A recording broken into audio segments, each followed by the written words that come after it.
let me give you the vital statistics of the last 8 days since this surge started. I will call it a surge, not a second wave right now, and I'll explain why. You know, on 14th of February, when it started rising, we used to have 350 to 400 cases a day in the last about 60 days. But on 14th of February, we got to 529 cases, and it kept on building up by 100 addition every day. Therefore, yesterday we had 700. Yesterday we had 850, and today morning reports of that is yesterday's. It is the cases have gone down to 750 now from 950 as compared to day before yesterday when we compare with yesterday. Unlike March till Diwali last year, we used to have almost 50-50 ratio of symptomatic and asymptomatic cases. You know, symptomatic cases need medicines, they need treatment, they need hospital beds, but asymptomatic don't need all these medication or treatment.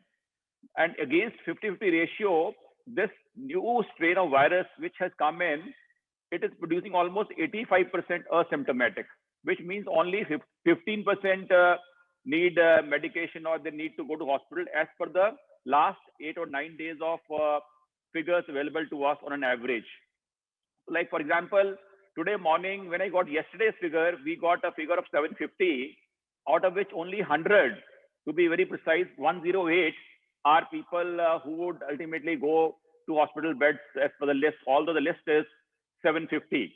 2 days back, that is on Friday, we did the highest ever testing since last March, since the pandemic started. Our testing was almost 23,000 on a single day. And that was another reason why more cases started coming up.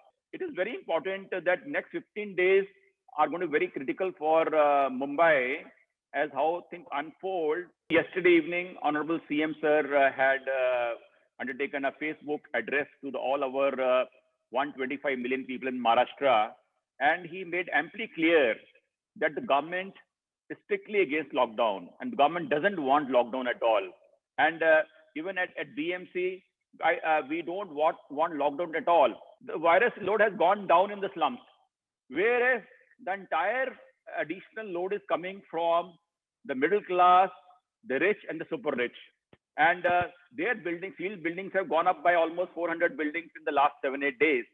So this calls for very responsible, COVID appropriate behavior by our citizens of the middle class and the upper class. This COVID appropriate behavior doesn't come, then we are in for a problem maybe after 2 weeks from now.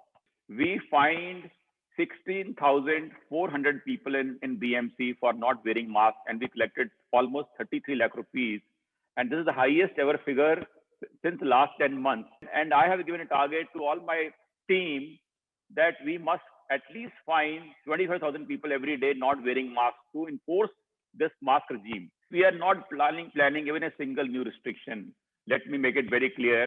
But we will go for extremely strict implementation and adherence to the existing SOPs for COVID conditions. The COVID app, it has a lot of issues. It is not functioning properly, and we are now dependent on our ward war room, where our ward war room doctors physically ring up the concerned people to come to our points for vaccination. And because of malfunctioning of this COVID app, this drive has got a little setback. I expect that by 15 March, this phase 3 should unfold as per the directions of Government of India, and then we'll go whole hog to vaccinate as many people as possible. People must realize that we are living in COVID times, and COVID is not over. A lot of people think that the COVID is a gone thing. It is part of our life now. We have to be very careful. So I would make a humble appeal through your channel to all the eminent citizens of Mumbai, that citizens in Mumbai have been most well behaved right from March, and they have been listening to BMC's prayers and requests. Now also, with folded hands, I request all our eminent citizens to cooperate with us, to avoid crowding, to avoid this mass weddings, so that like we don't end up in a situation that we are left with no options.